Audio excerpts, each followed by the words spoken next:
Poliziotti cinesi di pattuglia per le strade di Padova. Arrivati mercoledì sera in città, Bai Wenchao e Lu Di saranno in servizio al fianco dei carabinieri fino al 23 novembre. Per la prima volta la Città del Santo entra a far parte di un programma di scambio tra le forze dell'ordine italiane e cinesi, operativo da 4 anni che ha già toccato Venezia in Veneto.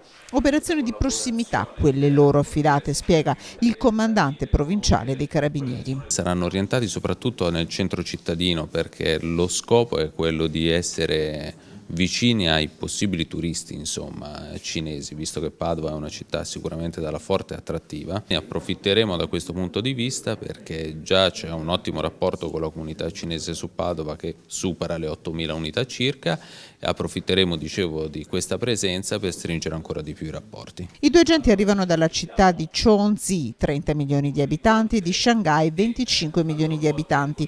Oltre ai luoghi turistici entreranno anche tra i negozi del centro ingrosso Cina. Loro vestiranno la loro uniforme di servizio, non saranno armati ovviamente perché operano in un territorio straniero, però lavoreranno con noi a stretto gomito. Perfetto inglese per entrambi, Bai Wenchao parla anche l'italiano. Siamo venuti ieri sera e poi la sera siamo andati alla stazione vicino qui per fare le cose, per visitare, per conoscere la città di Padova, perché è la prima volta che loro vanno a Padova.